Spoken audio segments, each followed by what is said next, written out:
சிறிய அறிவிப்பு ஒன்று. பொன்னப்ப முதல் ஸ்டேட்ல நிறைய டூ வீலர்ஸ் கார்கள் அப்படி இப்படி நிப்பாட்டப்பட்டிருக்கான். அதனால மக்கள் போக்குவரத்திற்கு மிகுந்த சிரமம் இருப்பதனால் அதனுடைய உரிமையாளர்கள் கொஞ்சம் சென்று நம்ம வாலண்டியர்ஸ் அங்கே நிக்கிறாங்க. அவங்க சொல்ற இடங்கள்ல கொஞ்சம் வண்டியை பார்க் பண்ணிட்டா மற்றவங்களுக்கு கொஞ்சம் ஹெல்ப்பா இருக்கும் அப்படின்னு சொல்லப்படுகிறது. திரும்ப திரும்ப 2 தடவை அவங்க அவசரமா சொல்லுங்கிற அளவுக்கு இஷாரா பண்ணிட்டாங்க. மசத்தவங்க பேசிட்டு சொல்லணும், ரெண்டுமே சொல்றாங்க, டூ வீலர்ஸ் கார்ஸ் ரெண்டுமே இருக்கு. கொஞ்சம் அதனுடைய உரிமையாளர்கள் வாலண்டியர்ஸ் எங்க சொல்றாங்களோ பக்கத்துல கொஞ்சம் மாத்தி நிப்பாட்டினா வசதியா இருக்கும். அடுத்தபடியாக தமிழக அரசின் சீஃப் காசி கண்ணியத்திற்குரிய காசி சாப் அவர்கள் சிறிது நேரம் நினைவுவார். அஸ்ஸலாமு அலைக்கும் வரஹ்மத்துல்லாஹி வபரகாத்துஹு. அல்ஹம்துலில்லாஹி ரப்பில் ஆலமீன் வஸ்ஸலாத்து வஸ்ஸலாமு அலா அஷ்ரஃபில் முர்சலீன். அல்லாஹும்ம ஸல்லி அலா சய்யிதினா முஹம்மத் வ அலா ஆலி சய்யிதினா முஹம்மதின் வ பாரிக் வஸல்லிம். அம்மா பஅத். பெரியவர்களே, சகோதரர்களே, உலமாக்களே, இன்னைக்கு நம்ம ஹாஃபிஸ் நிசாமுதீன் சாப் வஃபாத் ஆகிறதுக்காக எல்லாத்துக்கும் இங்கே கூட்டம் அன்வர் பாஷா சாப் சொல்லிட்டாங்க. அந்த மாதிரி நான் ஹாஜர் ஆயிடுச்சு. நிசாமுதீன் சாப் பிராக்டிக்கலா அவர் சுன்னத்துல அமல் செய்துட்டே இருப்பாங்க. தஃப்சீர்ல நமக்கு சொன்னாங்க, எத்தனை தஃப்சீர் அவர்கிட்ட இருக்கு. அல்ஹம்துலில்லாஹ் பாருங்க, தஃப்சீருக்காக ஒரு தஃப்சீர் பத்தாதே அவருக்கு. அவர் நிறைய தஃப்சீர் பேர் சொல்லிட்டு அது தஃப்சீர் எல்லாம் படிச்சுட்டு நான் தஃப்சீர் பண்றேன் மாதிரி. இன்னும் மேரேஜஸ் போனாக்கா அவருக்கு வீடியோ இதெல்லாம் பிடிக்காது. சுன்னதான அவர் சொல்லுவாங்க, தேவையில்லை. அல்லாஹ் தஆலா குர்ஆன்ல என்ன சொல்றாங்க, வலா யுபதீன ஸீனத்தஹுன்ன இல்லா லிபுஅலதிஹின்ன. பெரிய ஆயத்து இருக்கு, பெரிய பெரிய உலமாக்கள் இருக்காங்க. நிறைய பேர் என்ன பண்ணுவாங்க, அங்கே டிவி வச்சுட்டாங்க. அதில் நிசாமுதீன் சாஹிப் டிவி இருந்தாக்கா போயிடுவாங்க. மீட்டிங்ல ஏதாவது டிவி இருந்தாக்கா அதுவும் அவர் கரெக்டா ஃபாலோ பண்ணிட்டே இருந்தாங்க. இப்போ சில என்ன சொல்றாங்க, என்ன அதுல பழக்கம் ஆச்சு. அவர் அப்படி இல்லை, நம்ம ஷரியத் பழக்கம் என்ன அதை தான் ஃபாலோ பண்ணோம். ஸோ அல்ஹம்துலில்லாஹ் அதை ஒரு கரெக்டா பார்த்துட்டேன். அதே மாதிரி ஒரே விஷயம் எல்லாமே சில பேர் என்ன ஹாஜியார் சரியா இல்லைப்பா, சவுதியில எல்லாம் பொறே பார்த்துட்டா இவருக்கு தூக்கு போடுறாங்க சொன்னாங்க. அது நிசாமுதீன் ஹஜ்ரத் என்ன பண்றாங்க, இல்ல ஹாஜியார் என்ன சொன்னாங்க அதுதான் நம்ம ஃபாலோ பண்ணோம். ஹதீஸ் குரான் எல்லாம் அவர் பார்த்துட்டு ஃபாலோ பண்ணிட்டே இருந்தாங்களா. அல்ஹம்துலில்லாஹ் அவர் ஹதீப் இருந்தாங்க, இமாம் இருந்தாங்க. அவர் குத்பாக்கு பயானுக்கு எங்கே ஆள் வந்துட்டே இருப்பாங்க. அல்ஹம்துலில்லாஹ். அப்புறம் அதே மாதிரி ஹஜ்ரத் நிசாமுதீன் சாப் சில டைம் நம்ம கிட்ட உருதுல பேசுவாங்க. நான் தமிழ்ல பேசினாக்கா அவர் உருதுல நமக்கு பேசிட்டாங்க. அதை பத்தி அவருக்கு தமிழ்ல உருதும் அது ஒண்ணுமே இல்லை, ரொம்ப சந்தோஷமா பேசிட்டாங்க. அப்புறம் ஒரு வாட்டி ஒரு மீட்டிங்ல ஒரு வீடியோகார் வந்துட்டாங்க. வீடியோகார் வந்தா உடனே இவர் சொல்றாங்க நான் போறேன்னு சொல்லிட்டாங்க. அப்புறம் இமீடியட்லி வீடியோகாருக்கு நீ போப்பா, நமக்கு இம்பார்ட்டன்ட் நிசாமுதீன் ஹஜ்ரத் தான். நிறைய வாஸ் பயான்ல அவர் இருக்காங்க, நான் இருப்பாங்க. நபிய நாயகம் ஸல்லல்லாஹு அலைஹி வஸல்லம் என்ன சொன்னாங்க, உஸ்குரு முஹாசின மௌதாக்கும். மௌத் ஆயிட அப்புறம் அவருக்கு என்ன முஹாசின், என்ன நல்ல குவாலிட்டிஸ் இருக்கு அதைத்தான் சொல்லிட்டே இருக்கணும். அவர் அந்த மாதிரி இருக்கு இதே மாதிரி அதை சொல்லக்கூடாதா. அவர் என்ன பண்ணிட்டாங்க, நல்ல காரியத்தை சொன்னாங்க அதைத்தான் சொல்லிட்டு நபிய நாயகம் ஸல்லல்லாஹு அலைஹி வஸல்லம் நம்ம இஷாரா பண்ணிட்டாங்க. ஸோ குல்லு மன் அலைஹா ஃபான் வயப்கா வஜ்ஹு ரப்பிக ஸுல் ஜலாலி வல் இக்ராம். அது குர்ஆனி ஆயத் இருக்கு. குல்லு நஃப்ஸின் ஸாயிகத்துல் மௌத். ஸோ அத அல்லாஹ் தஆலா இத்தனை வருஷம் அவருக்கு இருந்தாங்க, எல்லாத்துக்கும் லாபம் பண்ணிட்டாங்க. எல்லா அவருக்காக மஃபிரத்துக்காக துவா செய்யுங்க. அஸ்ஸலாமு அலைக்கும்.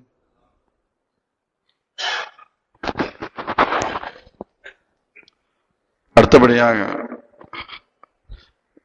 நிறைய பேர் பேச விட வேண்டும் என்பது ஆசை, எல்லோருக்கும் விருப்பமும் இருக்கிறது. நேரத்தின் அருமை கருதி மிக இக்கட்டான நிலையில் இருக்கணும் என்பதை தாங்கள் எல்லோருமே உணர்ந்திருக்கின்றீர்கள். கண்ணியத்திற்குரிய மூத்த உலமா பெருமக்களை நாம் மரியாதை நிமித்தமும் அவர்கள் மூலம் ஹஸ்ரத் அவர்களுடைய தகவல்களை தெரிகின்ற விதமாகவும் அழைக்கின்றோம். எவ்வளவு விரைவாக சில நிமிடங்களில் தங்களது கருத்துக்களை பதிவு செய்ய முடியுமோ அந்த அளவிற்கு பதிவு செய்யுமாறு மிக அன்புடன் கேட்டுக்கொள்கிறேன். அடுத்தபடியாக ஹலரத் அவர்களோடு ஹஜ்ஜுடைய காலத்திலும் வெளியிலும் தொடர்பு கொண்டிருந்த உஸ்மானியா அரபிக் கல்லூரியின் பேராசிரியர் மௌலானா ஹாஜா மொயினுத்தீன் பாக்கவி ஹசரத் அவர்கள் சிறிது நேரம் ஹசரத் அவர்களை பற்றி நினைவு கூறுவார்.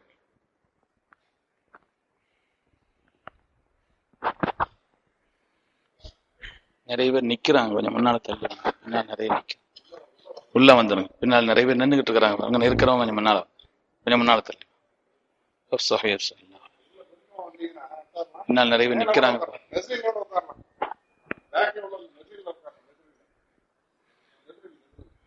அஸ்ஸலாமு அலைக்கும் வரஹ்மத்துல்லாஹி வபரகாத்துஹு. கண்ணியமிக்க உலமா பெருமக்களே, அல்லாஹ்வின் நல்லடியார்களே, மரியாதைக்குரிய நம்முடைய நிசாமுதீன் ஹசரத் பெருந்தகை அவர்கள் வஃபாத் ஆகிவிட்டார்கள் என்ற அந்த செய்தியை நேற்று இரவிலே ஒரு 10:45 மணிக்குத்தான் எனக்கு கிடைத்தது. நான் மரியாதைக்குரிய நம்முடைய பள்ளியின் செயலாளர் அவர்களிடத்திலே போன் செய்து செய்தி உண்மைதானா என்று உறுதிப்படுத்தினேன். ஆம் என்று சொன்னவுடனே நான் ஒரு பையை தூக்கி கொண்டு திருநெல்வேலியிலிருந்து உடனடியாக ஏதாவது பஸ் கிடைக்குமா என்று பார்த்து கிடைத்த பஸ்ஸிலே ஏறி வந்தேன். கடந்த சில மாதங்களாக ஹசரத் அவர்கள் நோயிட்டிருந்த சமயத்திலே ஹசரத் அவர்களை நான் பார்க்கவில்லை. எனக்கு மனது, நான் இங்கே கூட வந்தேன், வந்தும் கூட ஹசரத் அவர்களை நான் பார்க்கவில்லை. பல பேர் சொன்னார்கள் அது பார்ப்பதற்கு நமக்கு சிரமமா இருக்கும், ஹசரத்துக்கு வருத்தமா இருக்கும்னு சொல்லி. ஆனா நாம அந்த குறையை செய்துட்டோமோங்கிற ஒரு உணர்வு என்னிடத்துல இருந்து கொண்டே இருக்கிறது. நாம ஹசரத்தோடு எவ்வளவு ஒரு நெருக்கம் ஒரு நிலையில இருந்தோம், நாம ஹசரத்தை பார்த்து ஒரு ஆறுதல் சொல்லாம விட்டுட்டோமோ அப்படிங்கிற அந்த ஒரு மன உளைச்சலோடு நான் அங்கிருந்து புறப்பட்டு வந்தேன். அருமையான பெருமக்களே, ஹசரத் அவர்கள் இங்க அவங்கள பத்தி சொல்ல வேண்டிய விஷயங்கள்லாம் அங்க பரிமாறி சொன்னாங்க. நம்முடைய காசி சாப் அவங்க சொல்லும் பொழுது சொன்னாங்க, யாரா இருந்தாலும் ஒரு நாள் மௌத்தாகி தீரன். அதை நம்ம இப்ப மனசுல பதிய வைக்கணும். நாம யாரா இருந்தாலும் சரி, நாம ஒரு நாள் இந்த உலகத்தை விட்டு பிரிந்தே தீருவோம். அதற்குண்டான ஒரு தயாரிப்பில் நம்மை ஆக்கிக் கொள்வதற்கு இந்த கூட்டத்தை ஒரு பாடமாக ஒரு படிப்பினையாக ஆக்க வேண்டும்.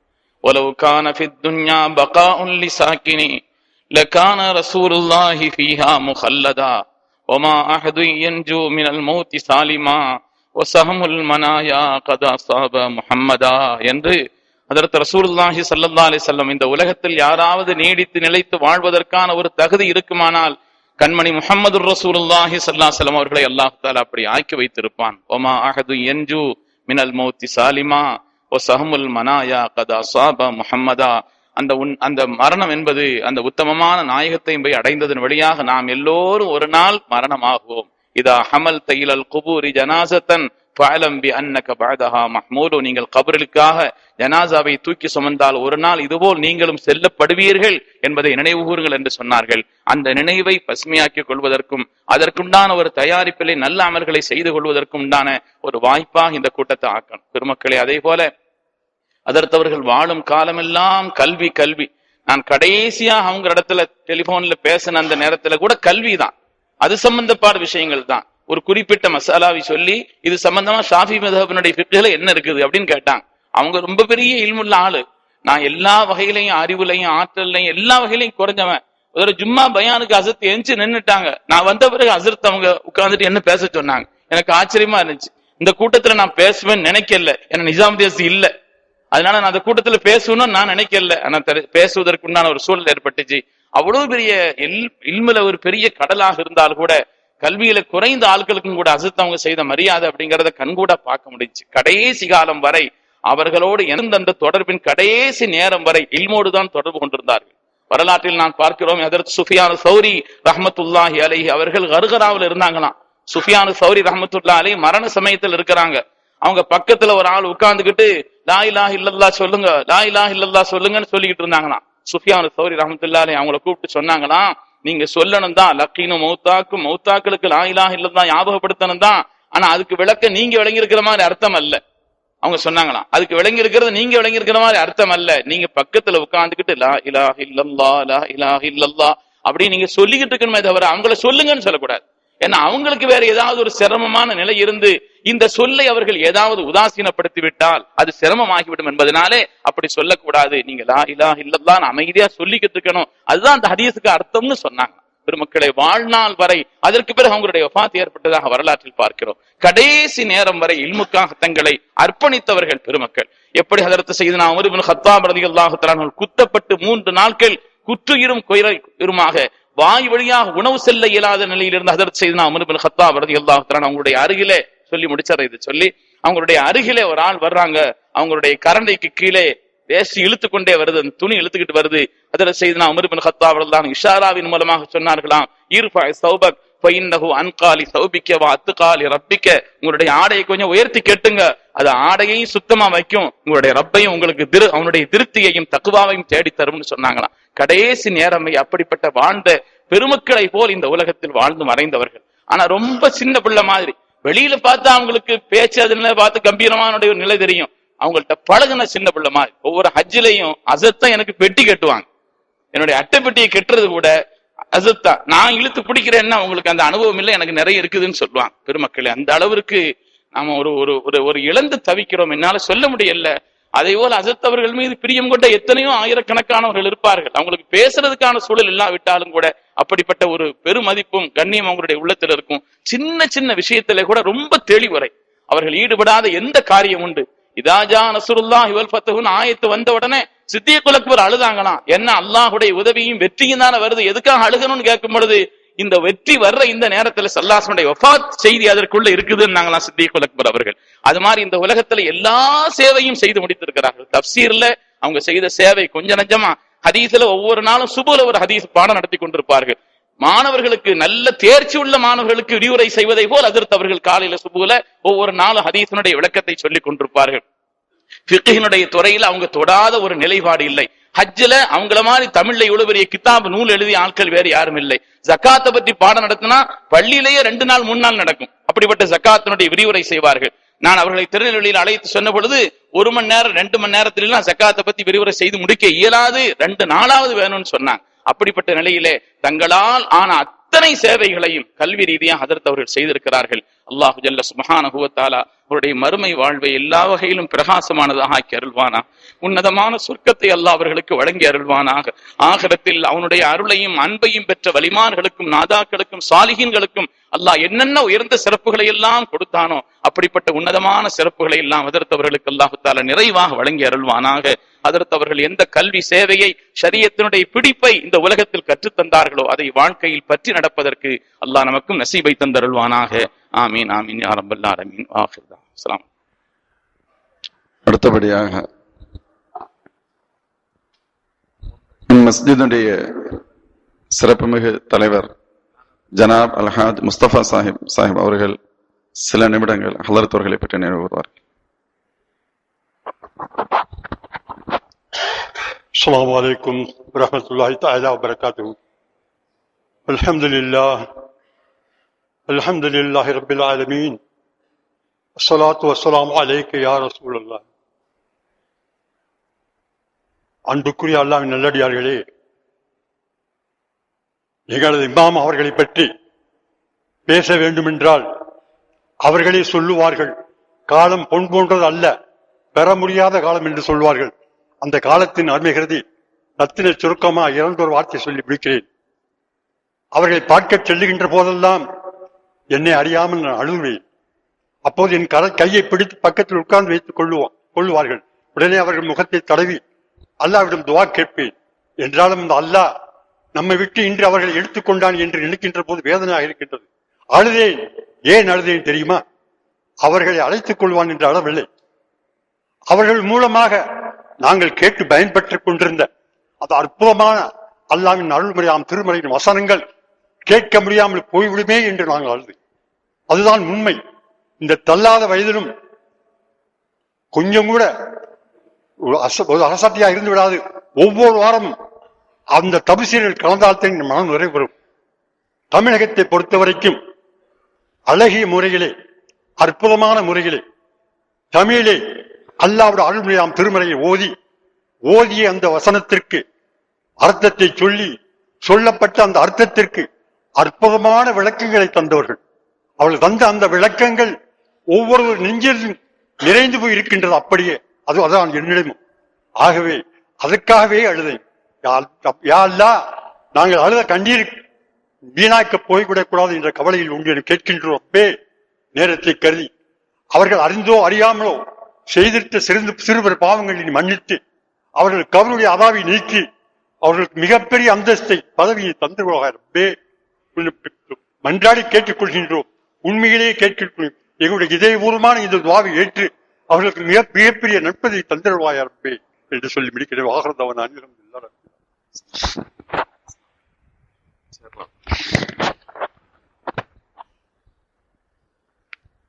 அடுத்து சகோதரர் மௌலானா மௌலவி மன்சூர் காஷ்மி ஹசரத் அவர்கள், இமாம்களும் பொதுவாக நிர்வாகம் எப்படி இருக்க வேண்டும் என்பதற்கு ஹசரத் அவர்கள் எப்படி முன்னுதாரணமாக திகழ்ந்தார்கள் என்பதை ஓரிரு நிமிடங்களில் சொல்வார்கள்.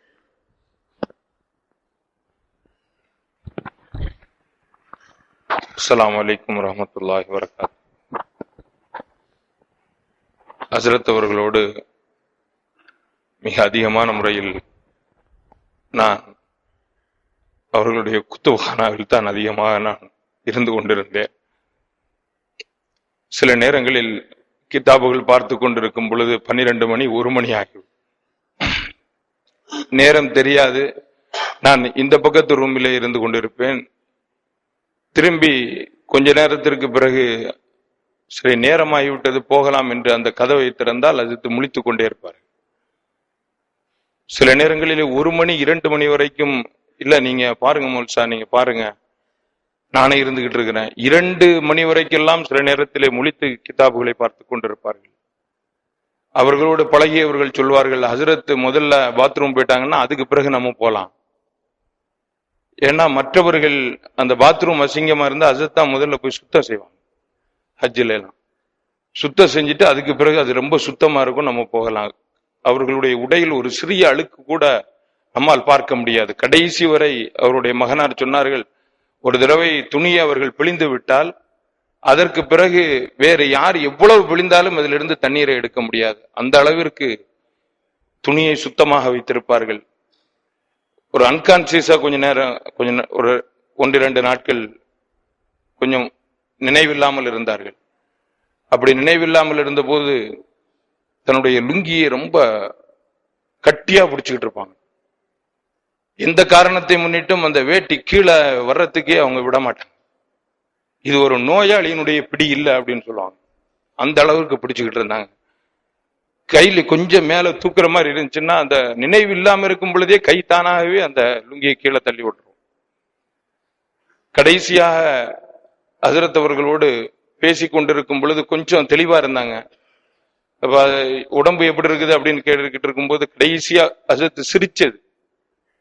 ஹஜ்ஜுக்கு போயிட்டு வந்து ஹசரத் பேசிட்டு இருக்கும்போது சொன்னாங்க, இந்த நோயும் பேயும் ராத்திரியான கொண்டாட்டம் சார், ராத்திரியான ரொம்ப கஷ்டமா இருக்குது அப்படின்னு சொல்லி சொன்னாங்க. அப்பதான் கொஞ்சம் சிரிச்சாங்க. அந்த ஒரு பழமொழி சொல்றேன் அப்படின்னு சொல்லி கொஞ்சம் சிரிச்சாங்க. இது அனைத்திற்கும் இந்த மஸ்ஜிதினுடைய நிர்வாகத்தை ரொம்ப சொல்லணும். பல நேரங்களில் மஸ்ஜிதிலேயே வச்சு திட்டுவாங்க, ஏன் இப்படி இருக்கிறீங்க அப்படி. ஆஜி சிக்கந்தர் சாஹிப் அவர்கள் ஒரு தடவை சொன்னாங்க, ஹசரத் பேசல, ஹசரத் குரானே ஹதீஸையும் சொல்றாங்க, நமக்கு கஷ்டமா இருந்தா அதுக்கு நம்ம என்ன செய்ய முடியும், நாம அந்த தவறு செய்யறோம். எல்லா இடங்களிலும் உள்ள நிர்வாகிகள் இப்படி நினைச்சிட்டாங்கன்னா எவ்வளவோ மாற்றம் வந்துடும். ஆனா மற்றவங்க என்ன நினைச்சுக்கிறாங்க அப்படின்னா இது நம்மளை குத்துறாங்க அப்படின்னு நினைச்சுக்கிறாங்க.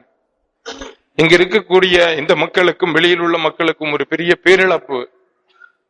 எங்களுக்கு அதை விட மிகப்பெரிய பேரிழப்பு உலமாக்களுக்கு. போன வருடம் கலில் ஹசரத் அவர்களை இழந்து தவித்தோம்.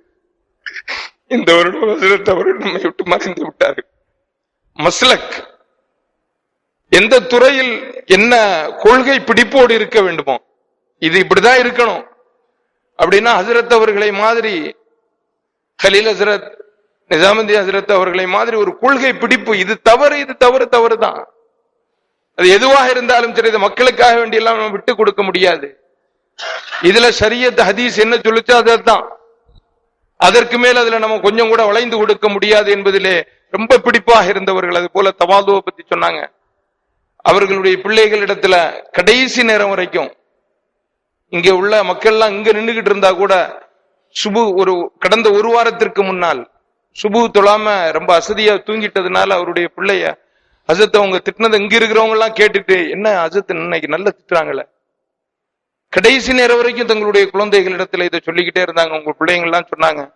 கடைசியாக ஒரு வாரத்திற்கு முன்னால ஹசரத் சொல்லி இருக்கிறாங்க, நான் ரஹமத்தும் நியாமத்தும் அல்லாஹ்வுடைய ரஹமத்தும் நியாமத்தும் எனக்கு வந்துருச்சுன்னு நீங்க இன்னத்த சொல்லிடுங்க அப்படின்னு ஒரு 4 பேர்ட்ட சொல்லி இருக்கிறாங்க. அந்த 4 பேர்ட்டையும் சொல்லிட்டு இது யார்ட்டையும் சொல்லிடாதீங்க. ஆக ஹஜ்ரத் அவர்களுக்கு அதனுடைய அறிவிப்பு முன்பே வந்துவிட்டது. நாம் பார்த்த மனிதர்களிலே ஒரு பெரிய வலியுல்லா அல்லாஹ்வினுடைய இறைநேசரை நாம் இழந்து நிற்கின்றோம். மஸ்ஜிதினுடைய மக்கள் எல்லோருமே இதற்காக வேண்டி ரொம்ப ஒரு பேரிழப்பை நாம் சந்தித்திருக்கின்றோம். அல்லாஹ் ரப்புல் இஸ்ஸத் இந்த இடத்தை நிரப்பியருள் புரிவானாக. இது போன்ற ஒரு பெரிய மாமனிதரை நமக்கு கொடுத்தருள் புரிவானாக. அல்லாஹ் அவர்களுக்கு எல்லா நிலைமைகளிலும் ஜன்னத்துல் ஃபிர்தௌஸ் என்ற சொர்க்கத்தை கொடுத்து அல்லாஹ் சுஹதாக்கள் சாலிஹீன்கள் நபிமார்களுடைய அந்த தரத்திலே தரஜாவிலே அல்லாஹ் அவர்களை கொண்டு போய் சேர்த்து அவர்கள் இதுவரைக்கும் நமக்கு அளித்த அந்த கல்வியினுடைய பிரதிபலனாக கியாமத்து வரைக்கும் அதனுடைய தொடர்பை அல்லாஹு தஆலா வைத்தருள் புரிவானாக. அதனுடைய நன்மைகளை அவர்களுக்கு கொடுத்து கொண்டே இருப்பானாக. எல்லா நிலைகளிலும் அவர்களுடைய குடும்பத்தவர்களுக்கு சபுரன் ஜமீலனும் பொறுமையை கொடுத்து அல்லாஹ் அவர்களையும் பொருந்திக் கொள்வானாக. வஆகிரு தஅவானா அல்ஹம்துலில்லாஹி ரப்பில் ஆலமீன். அஸ்ஸலாமு அலைக்கும் வரஹ்மத்துல்லாஹி வபரகாத்துஹு. நேரம் மிக குறுகியதாக இருக்கிறது. அடுத்து வருகின்ற கண்ணியத்திற்கு அறிஞர் பெருமக்கள் ஓரிரு நிமிடங்களில் தங்களது கருத்துக்களை சொல்லுமாறு மிக அன்புடன் பணிவோடு கேட்டுக்கொள்கிறோம். ஹதரத் அவர்கள் படித்து பட்டம் பெற்ற அரபிக் கல்லூரியின் தற்பொழுதைய முதல்வராக இருக்கின்ற கண்ணியத்திற்குரிய மௌலானா மௌலவி நூருல் அமீன் ஹசரத் அவர்கள் தற்பொழுது சில நிமிடங்கள் ஹசரத் அவர்களை பற்றி சொல்வார்கள். அஸ்ஸலாமு அலைக்கும் வரஹ்மத்துல்லாஹி வபரகாத்துஹு. அல்ஹம்துலில்லாஹி ரப்பில் ஆலமீன். அஸ்ஸலாத்து வஸ்ஸலாமு அலா ரசூலில்லாஹி சய்யிதினா வ மௌலானா முஹம்மதின் வ அலா ஆலிஹி வ ஸஹ்பிஹி வஸல்லம்.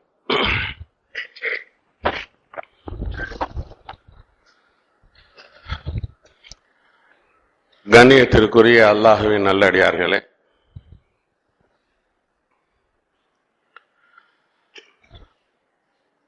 நமக்கு மத்தியில் சீருடனும் சிறப்புடனும் நம்முடன் வாழ்ந்து கொண்டிருந்த ஹஜ்ரத் அவர்கள் இன்று நம்மையெல்லாம் விட்டு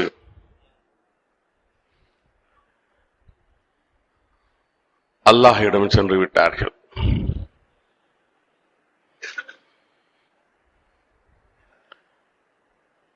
தமிழ் பேசும் உலகம் அனைத்திலும்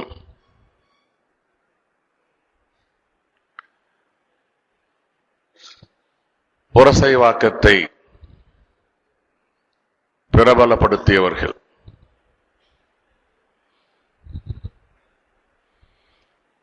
அதையெல்லாம் விட அவர்கள் கல்வி பயின்று மௌலவி ஆலிம் என்று சனது பெற்ற எங்களது ஜாமியாவை உலகம் முழுவதும் பிரபலப்படுத்தியவர்கள். தங்களுடைய பெயருடன் மம்பை என்கிற அந்த சிறப்பு பட்டத்தை, அடையாள பட்டத்தை மற்றவர்களெல்லாம் இந்த பெயரும் சேர்ந்து அவர்களுடைய இயற்பெயரோ என்று நினைக்கும் அளவிற்கு வெறுமனே யாரும் மௌலானா நிசாமுத்தீன் என்று சொல்லாமல் நிசாமுத்தீன் மம்பை என்று கூறும் அளவிற்கு எங்கள் ஜாமியாவுடைய கலங்கரை விளக்கமாக திகழ்ந்து கொண்டிருந்தார்கள். இங்கே குழுமி இருக்கின்ற நீங்களெல்லாம் ஒரு விதத்தில் கவலைப்படுபவர்களாக இருந்தாலும் எங்களை பொறுத்தவரை நாங்கள் 2 விதமான அல்ல, பன்மடங்கான கவலையில் இருக்கிறோம். மம்பவுல் அன்வாருடைய அந்த பேரொலியின் ஊற்று கண்கள் ஆண்டுகள் தோறும் உலகிலிருந்து மறைந்து கொண்டிருக்கிறது. அன்பானவர்களே, ஹசரத் அவர்கள் அவர்களுடைய அந்த தில், அவர்களுடைய அந்த மனதில் தீனை சொல்லும் போது ஏற்படுகின்ற அந்த துணிவு, அந்த வீரம் ஏறக்குறைய உலமா பெருமக்களிடத்தில் இன்றைய காலகட்டத்தில் இல்லை என்றே சொல்லலாம். நம்முடைய கிதாபுகளில் அந்த காலத்து பெரிய மனிதர்களுக்குத்தான் சிறப்பான பெயராக காமியுல் பித்ஆ என்றதொரு சிறப்பு பெயரை கொடுப்பார்கள். ஆனால் இந்த நூற்றாண்டிலே மிகைப்புப்படுத்தி அல்ல, அவர்கள் காமியுல் பித்ஆ, அவர்களுடைய ஆதரவாளர்களும் சொல்வார்கள், அவர்களுடைய கருத்துக்களை ஏற்காதவர்களும் சொல்வார்கள். அன்பானவர்களே, ஹஜ்ரத் அவர்களுடைய குடும்பத்தினர்கள், அவர்களை சுற்றி இருந்தவர்கள் ஹஜ்ரத்தின் காரணமாக அல்லாஹ்விடத்திலே பெரிய அந்தஸ்தை பெற்றுவிட்டார்கள். அல்லாஹ் சொல்லுவான், வல்லதீன ஆமனு வத்தபஅத்துஹும் ذُرِّيَّتُهُم பிஈமானின் அல்ஹக்னா பிஹிம் ذُرِّيَّتَهُம். ஹஜ்ரத் அவர்களுடைய பிள்ளைகளே, சந்ததிகளே, நீங்கள் சாதாரணமானவர்களாக இருந்தாலும் சரி, உங்களிடத்தில் ஈமான் இருக்கும் காலமெல்லாம் ஹஜ்ரத் அவர்கள் அவர்களுடைய இல்மின் காரணமாக அல்லாஹ்விடத்தில் எந்த பெரிய அந்தஸ்தை அடைய போகின்றார்களோ அந்த தந்தையின் காரணமாக உங்களுக்கும் அல்லாஹ் கொடுப்பதாக வாக்களித்திருக்கிறான். பொதுவாக தந்தையின் காரணமாக பிள்ளைகளுக்கு சிறப்பு, பிள்ளைகளின் காரணமாக தந்தைகளுக்கு சிறப்பு. இது அல்லாஹ்வுடைய பெரிய தாராள தன்மை. நம்மை பொறுத்தவரை ஒன்று நாம் சிறந்த மார்க்க பக்தியாளர்களாக, அறிஞர்களாக இருக்க வேண்டும், இல்லை என்றால் நம்முடைய பிள்ளைகளையாவது ஆக்க வேண்டும்.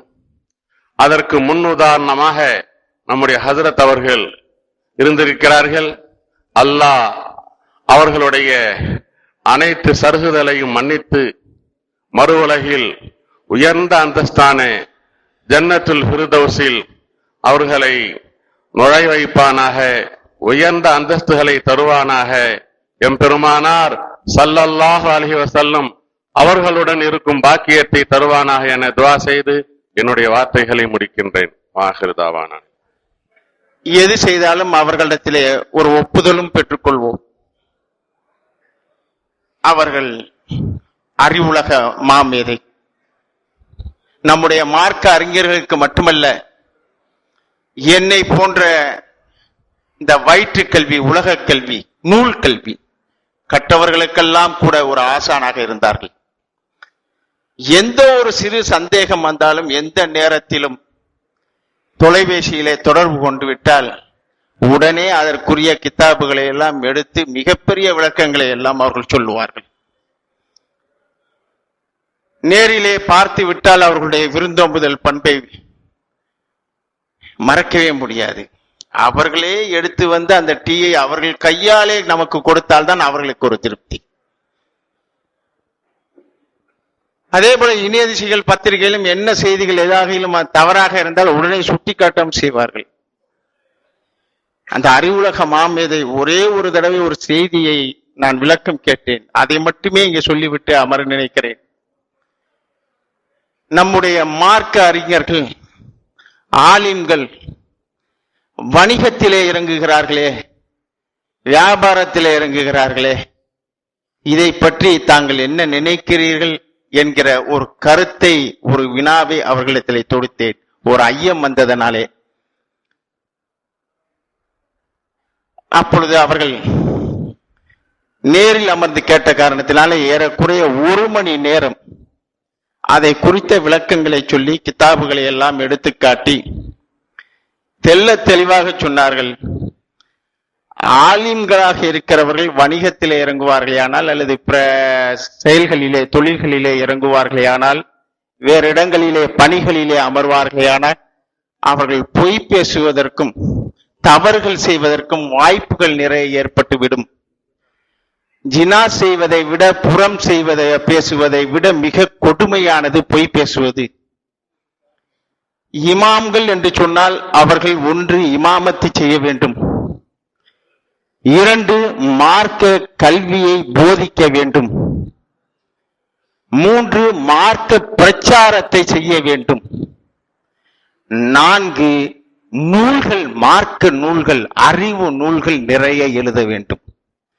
இந்த 4 பணிகளை தவிர வேறு பணிகளை ஆலிம்கள் மேற்கொள்வார்களே ஆனால் அவர்களுடைய கண்ணியமும் கௌரவமும் மாசுபட வாய்ப்பு ஏற்படும் என்று தெள்ளத் தெளிவாக சொன்னார்கள்.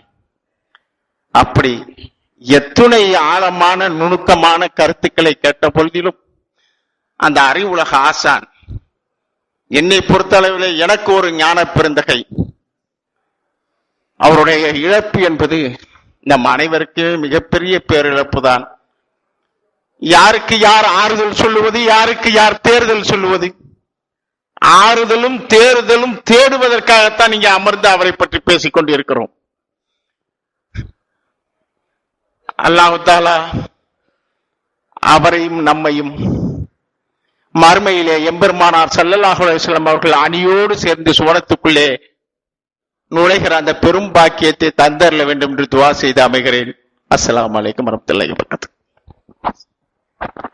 ஜஸாக்குமுல்லாஹ். அடுத்தபடியாக இம்மஸ்ஜிதுடைய கண்ணியமிகு துணை இமாம் மௌலானா மௌலவி முஹம்மது இஸ்மாயில் காஷிஃபி ஹஸரத் அவர்கள் சில நிமிடங்கள் ஹலரத் அவர்களை பற்றி சொல்வார்கள்.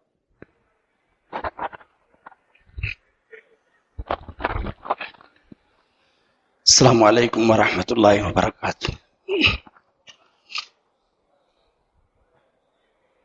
ஹஸரத் அவர்கள் பல தடவை சொல்லுவார்கள், நீங்க போனா என்ன, நான் போனா என்ன, ரெண்டும் ஒன்றுதான்.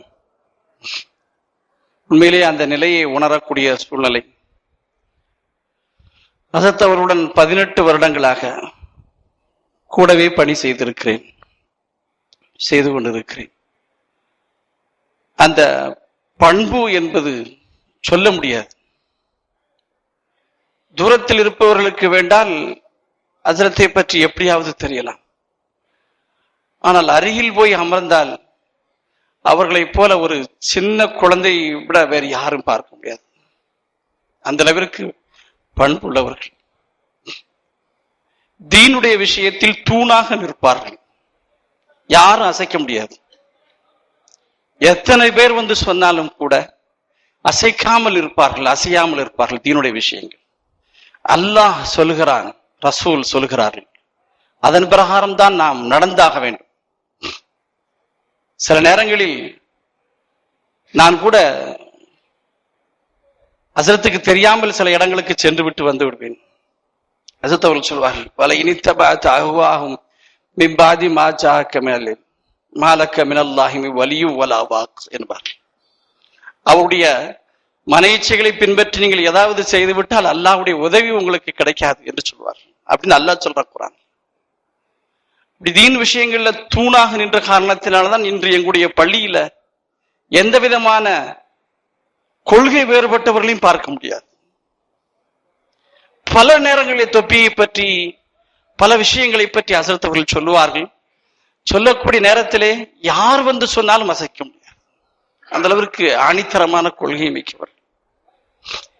அவர்களை பற்றி சொல்ல வேண்டும் என்று சொன்னால் நிறைய பேர் பல விஷயங்களை சொல்லிக் கொண்டிருக்கிறார்கள். சுருக்கமாக நான் சொல்லி முடித்துக் கொள்கிறேன். அல்லாஹு தஆலா உண்மையிலேயே அவர்களை அந்தஸ்தை அதிகப்படுத்த வேண்டும் என்பதற்காக கடைசியில் அல்லல் படவும் வைத்தான். நேற்றைய முன்தினம் கடைசி நேரம் ஹஸரத் இடத்திலே நானும் ஒரு டாக்டர் சாப் எனக்கு ரொம்ப வேண்டியவங்க 2 பேரும் சேர்ந்து கடைசியா பார்க்க போனோம். ஹஸரத்துடைய அந்த கஷ்டத்தை பார்த்துட்டு அழுகாதவர் யாரும் இல்லை. பார்த்தவர்களுக்கெல்லாம் கண்ணீர் வரத்தான். அவ்வளவு சிரமப்பட்டு கொண்டிருந்தார்கள். கடைசியில் அவருடைய மகனார் சொல்கின்றார், டாக்டர் வந்திருக்கிறாங்க அப்படின்னு சொல்லி திரும்பி பார்க்கல, சும்மாவே இருந்தார்கள். கொஞ்சம் சத்தமா சொன்னாங்க, இஸ்மாயில் ஹஜ்ரத் வந்திருக்கிறார் பாருங்க அப்படின்னு. உடனே என்னைய பார்த்து ஹஜ்ரத் அவர்கள் 2 தடவை கையசைத்தார். ஒன்று இப்படி இப்படி என்று துவா செய், ஒன்று எனக்காக நீ துவா செய், என்னுடைய நிலையை பார்த்துக்கோ. 2 விஷயங்கள் ஹஜ்ரத் அவர்கள் சொன்னார். உண்மையிலேயே அவருடைய அந்தஸ்தை அல்லாஹு தஆலா அளப்பெரும் அந்தஸ்தாக அருள் பொழிய வேண்டும் என்ற காரணத்தினால்தான் அந்த கஷ்டங்களுக்கெல்லாம் ஆளாகி இருக்கின்றார்கள். நிச்சயமாக இனிமேல் வரக்கூடிய காலங்கள் அவருடைய மன்னரை வாழ்க்கை விசாலமானதாக, ஒளிமிக்கதாக, மறுவுலக வாழ்க்கை சிறந்ததாக, எந்த விதமான கேள்வி கணக்கும் இல்லாமல் சொர்க்கத்தில் நுழையக்கூடியவர்களாக அல்லாஹு தஆலா உயர்ந்த அந்தஸ்தை, உயர்ந்த சொர்க்கத்தை, ஜன்னத்துல் ஃபிர்தௌஸ் என்னும் சொர்க்கத்தை கொடுக்க வேண்டும் என்று துவா செய்தவனாக, இந்த இழப்பு ஈடு செய்ய முடியாத இழப்பு, அது எல்லோரும் சொல்லக்கூடிய ஒன்றுதான். ஆனால் எத்தனையோ உலமாக்கள் இந்த உலகத்தை விட்டு போய்கொண்டேதான் இருக்கின்றார்கள். அவருடைய இடத்தை நிரப்பக்கூடியவர் எவரும் இருக்க முடியவில்லை. என்னதான் உலமாக்கள் உயர்ந்த நிலையில் வந்தாலும் கூட அவருடைய இடம் வேறாகத்தான் இருக்கின்றது, அந்த இடம் வெற்றிடமாகத்தான் இருக்கின்றது. எப்பொழுது கலீல் அஹ்மது கிரனூரி ஹசரத் அவர்கள் வஃபாத்தானார்களோ அன்றே ஹசரத் அவருடைய மனமும் பலகீனமாகிவிட்டது. என்னுடைய உற்ற நண்பர், நீங்க நிறைய பேருக்கு தெரியும், நிஜாமுதீன் ஹசரத்தை போய் பயானு கூப்பிட்ட உடனே அவங்க கலீல் அஹ்மது ஹசரத்தை கூப்பிடுங்கம்பாங்க. கலீல் அஹ்மது ஹசரத்தை கூப்பிட்டீங்க அப்படின்னா நிஜாமுதீன் ஹசரத்தை கூப்பிடுவாங்க. அப்படி 2 பேர் ரொம்ப பிரியமானவர்.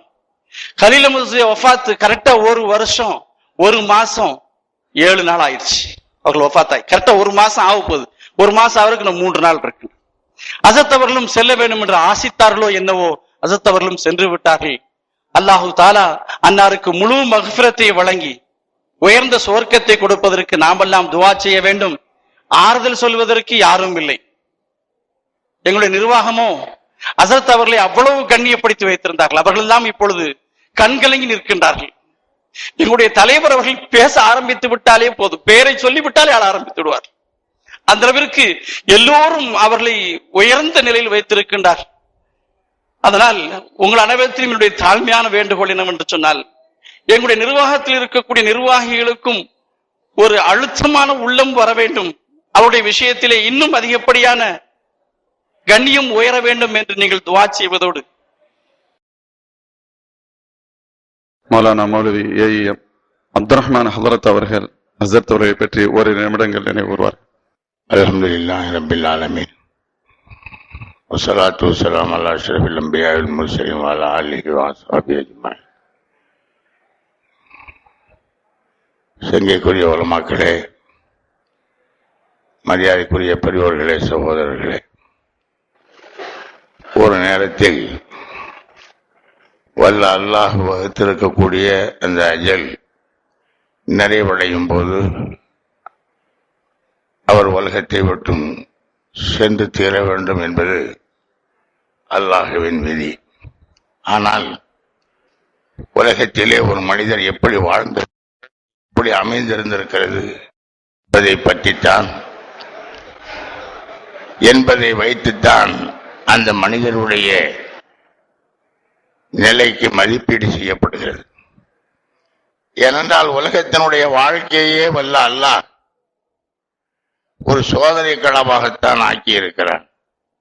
உங்களில் யார் கண்ணியமாக செயல்படுகிறார்கள், நன்மையை செய்கிறார்கள், நேர்மையாக நடந்து கொள்கிறார்கள், யார் தவறாக இருக்கிறார்கள் என்பதை அல்லாஹ் சோதிப்பதற்காகத்தான் உலகத்திலே ஒரு குறிப்பிட்ட காலத்தை வாழ்நாளாக வல்ல அல்லாஹ் வழங்கி இருப்பதாக குர்ஆன் ஷரீஃபிலே சொல்லியிருக்கிறார். ஆக அந்த அல்லாஹுவால் வழங்கப்பட்ட அந்த வாழ்க்கையை, அந்த வாழக்கூடிய காலகட்டத்தை வல்ல அல்லாஹ் விரும்பக்கூடிய வேறுபட்டவர்களில் கண்ணியமிக்க ஹஸரத் அவர்கள் மிகவும் முக்கியமானவர்கள். அல்லாஹ்வுடைய கலாமை, நபிகள் நாயகம் ரசூலே கரீம் ஸல்லல்லாஹு அலைஹி வஸல்லம் அவர்களுடைய ஹதீஸ்களை, மார்க்க சட்ட நுணுக்கங்களை, தஸவுஃபை எல்லாம் கசடர கற்றதோடு மட்டுமில்லாமல் மக்களுக்கு எடுத்துச் சொல்வதோடு தாங்களும் அதன்படி நடக்கக்கூடிய ஒரு கண்ணியமான மனிதராக இருந்தார்கள். தவறுகள் எங்கே நிகழ்ந்தாலும், அவர்கள் யாராக இருந்தாலும் அதை சுட்டிக்காட்டுவதற்கு தயங்காத உள்ளத்தை பெற்றிருந்தவர் கண்ணியமிக்க நிஜாமுத்தீன் ஹசரத் அவர்கள். அவர்களோடு நெருங்கி பழகியவர்களில், ரொம்ப நெருக்கமாக இருந்தவர்களில் நான் முதன்மையானவன். ஏறத்தாழ எனக்கும் அவர்களுக்கும் உண்டான அறிமுகம் 40 ஆண்டுகளுக்கு மேலே. அவ்வளவு நீண்ட நெடிய பழக்க வழக்கம் இருப்பதின் காரணத்தினால் அவர்களை பற்றி நிறைய விஷயங்களை சொல்ல முடியும். ஆனால் சொல்லுவதற்குரிய நேரம் இதுவல்ல. கண்ணியமிக்க ஹசரத் அவர்கள் இங்கே சொல்லப்பட்ட விஷயங்கள் போல மார்க்க விஷயங்களை மக்களுக்கு அது கொள்கை சம்பந்தப்பட்டதாக இருந்தாலும் செயல் சம்பந்தப்பட்டதாக இருந்தாலும், அந்த தவறுகள் யாருடைய புறத்திலிருந்து வந்தாலும், அந்த நூல்களிலிருந்து எழுதப்பட்டிருந்தாலும் அதற்கு உடனடியாக மறுப்பு தெரிவித்து அதற்கு விளக்கம் தரக்கூடிய ஒரு கண்ணியமான போக்கை எங்களுடைய வாழ்நாளிலே கொண்டிருந்த மாமேதை நம்மை விட்டும் இன்று வல்ல அல்லாஹ்விடத்திலே சென்றிருக்கிறார்கள். எல்லாம் வல்ல அவர்களுடைய கடைசி காலத்தில் அவர்களுக்கு தொந்தரவுகளை அல்லாஹ் தஆலா கொடுத்து, நோயை கொடுப்பதும் கூட மனிதனுடைய பிழைகளை பொறுப்பதற்கு, தவறுகளை பொறுப்பதற்கும், அதே நேரத்தில் அவர்களுடைய அந்தஸ்தை உயர்த்துவது. நபிமார்களுக்கும் நோய்கள் வந்திருக்கிறது. மோமின் என்றால் அவனுக்கு நோய் இருந்துதான் ஆக வேண்டும். ஒரு அவையிலே பெருமானார் ஸல்லல்லாஹு அலைஹி வஸல்லம் அவர்கள் நோயை பற்றி சொல்லிக் கொண்டிருக்கும் போது ஒரு மனிதர் கேட்கிறார், நோயா? நோய் என்றால் என்ன? எனக்கு எந்த நோயுமே ஏற்பட்டதில்லை என்று சொல்லும் போது பெருமானார் ஸல்லல்லாஹு அலைஹி வஸல்லம் அவர்கள், எழுந்து செல், உன்னிடத்தில் ஈமான் இருப்பதாக தெரியவில்லை என்று சொன்ன அந்த ஹதீஸ் அபூதாவுதிலே பதிவாயிருக்கிறது. அதனால மோமின் என்றால் அவனுக்கு நோய் இருக்க வேண்டும். அந்த நோயின் மூலமாக அவனுடைய பிழைகள் பொறுக்கப்படுகிறது, அவனுடைய அந்தஸ்துகள் உயர்த்தப்படுகிறது என்பது ஹதீதுகள் நமக்கு தெளிவாக போதிக்கின்ற பாடமாக அமைந்திருக்கிறது. அல்லாஹ் கொடுத்தான். சஹாபாக்களுக்கும் நோய்கள் ஏற்பட்டிருக்கிறது. நோயை வைத்து யாரையும் தவறாக பேசுவது என்பது அறியாமை மட்டுமல்ல, அது அராஜகமான செயல் என்பதை நாம் புரிந்து கொண்டாக வேண்டும். கண்ணியமிக்க ஹஜரத் கிப்லா அவர்களை நான் ஆஸ்பத்திரியிலே பார்க்கும் போது கூட நான் சொன்னேன், வல்ல அல்லாஹ் இதன் மூலமாக உங்களுடைய பிழைகளை பொறுத்து உங்களுடைய அந்தஸ்தை உயர்த்துவதற்காகத்தான் இந்த நிலையை அல்லாஹ் உங்களுக்கு ஏற்படுத்தி இருக்கிறார் என்று நாங்கள் நினைக்கிறோம். அல்லாஹ் உங்களுக்கு அதை தாங்கக்கூடிய சக்தியை வல்ல அல்லாஹ் தருவான். எந்த விதமான குறைகளையும் உங்களுக்கு வைக்க மாட்டான். நீங்கள் நிறைவாகவே இருந்தீர்கள், நிறைவாகவே இருப்பீர்கள் என்று அல்லாஹ்விடத்தில் துஆ செய்துவிட்டு அவர்களை பார்த்துவிட்டு சென்ற நான் இப்போது அவர்களுடைய ஜனாசாவில் கலந்து கொள்ள வேண்டிய ஒரு நிர்பந்த நிலைக்கு வல்ல அல்லாஹ் ஆளாக்கி இருக்கிறான். கண்ணியமிக்க சகோதரர்களே, எல்லோரும் வல்ல அல்லாஹ்விடத்தில் அவர்களுடைய பிழை பொறுக்கப்பட்டு, அதே நேரத்தில் பிழை செய்யாத மனிதனே இல்லை, பிழைகள் பொறுக்கப்பட்டு அவர்களுடைய நன்மைகள் வல்ல அல்லாஹுவால் அங்கீகரிக்கப்பட்டு, அதே நேரத்தில் அவர்களுக்கு சுவனத்தில் மிக உன்னதமான சுவனபதியாகிய ஜன்னத்தில் பிரதிபலிக்க வல்ல. இப்பொழுது ஹசரத் அவர்களோடு நெருக்கமான தொடர்பும் ஹசரத் அவர்களுடைய ஆழ்ந்த மஹப்பத்திற்கும் உரியவர்களான ஹசரத் அவர்களால் பெரிதும் மதிக்கப்பட்ட வேலூர் பாக்காத் சாலிஹாத் அரபிக் கல்லூரியுடைய முன்னாள் பேராசிரியர், முன்னாள் முதல்வர் மௌலானா மௌலவி PSV ஜைனுல் ஆபிதீன் ஹசரத் அவர்கள் இப்பொழுது சில நிமிடங்கள் சொல்வார்கள். அல்ஹம்துலில்லாஹி ரப்பில் ஆலமீன். அல்லாஹ் والصلاة والسلام على رسوله خاتم النبيين وعلى آله الطيبين وأصحابه الطاهرين والمؤمنين والمسلمين كلهم أجمعين. أما بعد، فأعوذ بالله من الشيطان الرجيم. بسم الله الرحمن الرحيم.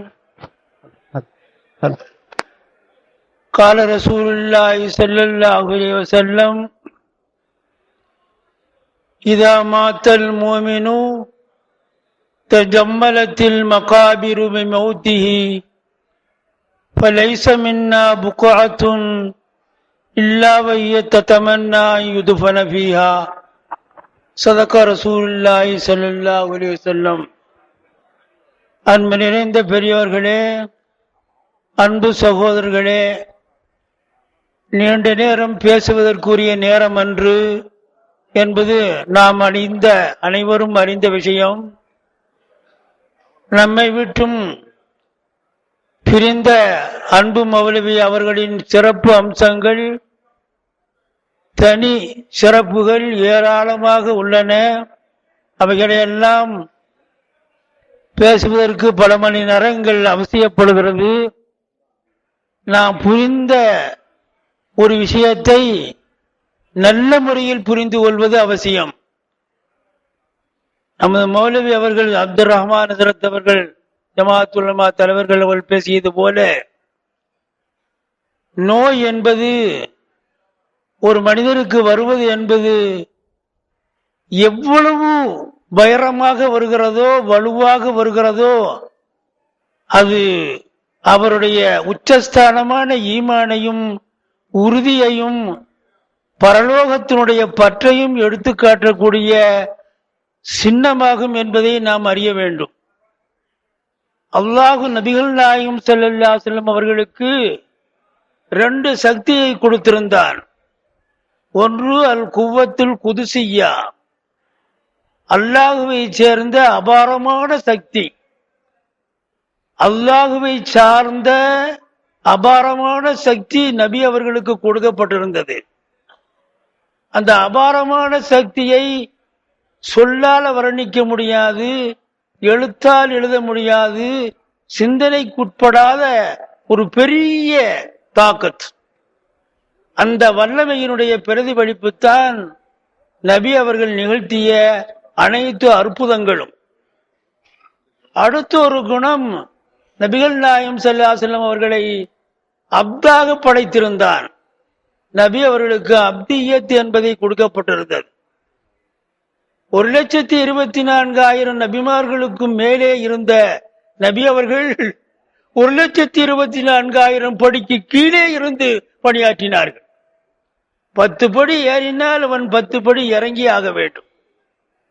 அந்த அப்தியத் இருக்கிறதே, அதனாலே தான் சக்கராத்து ஹால் வரைக்கும் நபி அவர்களுக்கு கஷ்டத்தை அல்லாஹ் கொடுத்தான். 1,24,000 நபிக்கும் சர்தாருக்கு இந்த கஷ்டம் நடக்க வேண்டுமா என்று கேட்கக்கூடாது. ரூஹ் பிரிகிற போது நபி அவர்களை எனக்கு முன்மாதிரியாக இருக்கிறார்களா, அவர்கள் நோய்வாய்ப்பட்டிருக்கிற காலத்திலே இந்த உம்மத்துக்கு முன்மாதிரியாக இருக்கிறார்களா என்றெல்லாம் உலகம் அறிய வேண்டும் என்பதற்காக வேண்டி அல்லாஹ் பயங்கரமான கஷ்டத்தை நபி அவர்களுக்கு கொடுத்தார். நபி அவர்கள் ஒரு சமயத்திலே பேசுகிறார்கள், ஆயிஷா ஆயிஷா என்று சொன்னார்கள். ஆயிஷா ஓடி வந்தது. ஆயிஷா, என்ன என்ன இப்படி சத்தம் போட்டு கூப்பிடுகிறீர்கள்? அந்த ஹிஜ்ரி 7வது ஆண்டு ஹைபர் யுத்தம் நடந்த போது இந்த ஜைனப் என்கிற யூத பெண் கரியிலே நஞ்சை வைத்து கொடுத்தாலே, அது ஒரு லுக்குமானா உண்டு விட்டேன். இருந்தாலும் நுபுவத் என்கிற காரணத்தினால் அல்லாஹ் தஆலா என்னை இறக்க வைக்கவில்லை. இருந்தாலும் அந்த நஞ்சு இருக்கிறதே, அரேபியா நாட்டில் அந்த நஞ்சை போல ஒரு நஞ்சு இல்லை. அப்படிப்பட்ட நஞ்சை அந்த சண்டாளி கொடுத்தார். அந்த நஞ்சை நான் தின்றதினாலே மாசத்திலே கடைசி நாளிலே, ஒவ்வொரு மாசமும் கடைசி நாளிலே உடலெல்லாம் வீங்கும். ஒரு நாள் இருந்து இந்த வீக்கம் தனியாகிவிடும். கடைசி நேரத்திலே சொல்லுகிறார்கள், அந்த நஞ்சினுடைய பிரதிபலிப்பு அசரு என்னுடைய ராஜ நரம்பிலே தென்பட்டு எனக்கு வலி தாங்க முடியவில்லை ஆயிஷா, வலி தாங்க முடியவில்லை, நரம்பே வெடித்திடும் போல் தெரிகிறது, நரம்பே வெடித்திடும் போல் தெரிகிறது ஆயிஷா என்று சொன்னார். ஏன் இப்படி கஷ்டம்? அவருடைய உம்மத்துமார்களே ஸல்லல்லாஹு அலைஹி வஸல்லம் உஸ்வத்துன் ஹஸனாவாக இருக்கிறதுனாலே ஒரு உம்மத்துக்கு, அதுவும் ரசூலுல்லாஹ்வுடைய கலீஃபாவாக இருக்கக்கூடிய உலமாக்களுக்கு, உலமாக்களை விட்டு மற்றவர்களுக்கு சோதனை வருவது என்பது வேறு, உலமாக்களுக்கு சோதனை என்பது வேறு. இவர்கள்தான் கலீஃபாக்கள், அல்லாஹ் ரசூலுடைய வாரிசீன்கள். அந்த கஷ்டத்தை அவர்கள் அடைந்தாக வேண்டும் என்பதற்காக வேண்டித்தான் அல்லாஹு தாலா கஷ்டத்தை கொடுக்கிறார், வேற ஒன்றும் இல்லை. அப்ப அந்த நேரத்திலேயும் இருக்க வேண்டும். ஆயிஷா ரலியல்லாஹு அன்ஹா சொல்கிறார்கள், குன்து இன்த ரசூலில்லாஹி ஸல்லல்லாஹு அலைஹி வஸல்லம் வஹுவ ஃபீ மர்தில் மௌத் வஇந்தஹு கதஹுன் ஃபீஹி மாஉன் வஹுவ யுத்கிலு யதஹு ஃபில் கதஹி சும்ம யம்ஸஸு வஜ்ஹஹு பில் மாஇ சும்ம யகூலு அல்லாஹும்ம இன்னி அலா சக்கராத்தில் மௌத் அலா முன்கராத்தில் மௌத் என்று சொன்னார்கள். ஸல்லல்லாஹு அலைஹி வஸல்லம் இறக்கிற போது நபி அவர்களுடைய தலையை என் நண்டு மார்புக்கு மத்தியிலே நபி அவருடைய தலையை வைத்து நான் காலை நீட்டி நபி அவர்களை படுக்க போட்டு நபி அவர்களை 2 கையால் அணைத்து பிடித்திருந்தேன். ஆயிஷா சொல்கிறார்கள் ரலியல்லாஹு அன்ஹா, இறக்கிற போது நபி அவர்களை என் நெஞ்சில் மேலே வைத்து நெஞ்சுக்கு நடுவிலே தலை நடு நெஞ்சிலே நபி அவருடைய தலை இருக்க நான் காலை நீட்டி நபி அவருடைய காலையும் நீட்ட வைத்து இருந்தேன். பக்கத்திலே ஒரு டம்ளரிலே குளிர்ந்த வாட்டர் தண்ணீர் இருந்தது. ஆயிஷா ரலியல்லாஹு அன்ஹா சொல்கிறார்கள், அந்த தண்ணீரிலே கையை உள்ளே விட்டு தண்ணீரை எடுத்து முகத்திலே அடித்துக்கொண்டு அல்லாஹ் ரொம்ப காங்கை அதிகமாக இருக்கிறது, வெப்பம் அதிகமாக இருக்கிறது, என்னை பாதுகாரு, என்னை சக்கராத்துல் மௌத்திலிருந்து பாதுகாரு என்று சொன்னார்களே. ஏன் இப்படி வர வேண்டும்? 1,24,000 நபிமார்களுக்கு இப்படி வந்துட்டதே, வரலாமா? அவர்கள் என்ன குற்றம் செய்தார்களோ நஊது பில்லாஹி மின்ஹா சொல்லலாமா? நீங்க உங்களுடைய குற்றங்களை எல்லாம் மன்னிக்கப்பட்டு இருக்கிறது என்று அல்லாஹ் சொல்கிறானே. என்ன குற்றம் செய்தால் என்ன வெறும் நபியாக இருந்து 1,00,000 இப்படியேற்ற சோதனையா என்றெல்லாம் கேட்கக்கூடாது பின்னாலே என்பதற்காக வேண்டித்தான் ஸல்லல்லாஹு அலைஹி வஸல்லம் அந்த நேரத்திலே அந்த சோதனையை உண்டாக்கினார். அதனாலே கலீஃபாக்களாகிய உலமாக்களுக்கு இப்படி வருகிறது. அவர் உண்மையான கலீஃபா, ஹக்கான கலீஃபா, சிராத்துல் முஸ்தகீம் விட்டும் நழுவாத கலீஃபா என்பதை உலகத்துக்கு வரைசாற்றுவதற்காக வேண்டித்தான் இந்த வியாதி வந்திருக்கிறது என்பதை நீங்கள் உணர வேண்டும்.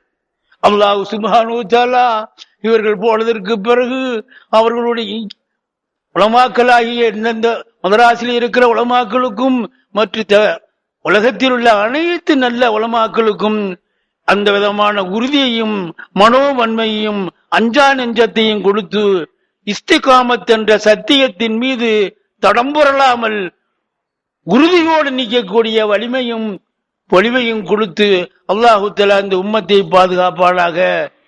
அவர்கள் இதுவரைக்கும் உங்களுடைய விருந்தினராக இருந்தார்கள். நீங்கள் பிரியாணி கொடுத்தீர்கள், நீங்கள் குஸ்கா கொடுத்தீர்கள், நீங்கள் எத்தனை வகையான உணவை கொடுத்தீர்கள். உங்களுடைய உணவு என்ன, உங்களது பிரியாணி என்ன, உங்களுடைய பட்சணங்கள் என்ன? அல்லாஹ் குர்ஆன் சொல்கிறான், இன்றையிலிருந்து என்னுடைய விருந்தாளி என்று சொல்கிறார். முஸ்லிம் மின் கஃபூரிர் ரஹீம், என்னுடைய விருந்தாளி. இதுவரைக்கும் பாயிலே படுத்தார்கள், என்னென்னமோ அவருடைய வீட்டிலே உயர்ந்த புராசிலே படுத்தார்கள். இதற்கு பின்னாலே அவர்கள் ஜன்னத்தில் இருந்து ஜன்னா சோனலோகத்திலே படுக்க போகிறார்கள். சோனலோக பாயிலே விரிப்பிலே படுக்க போகிறார்கள்.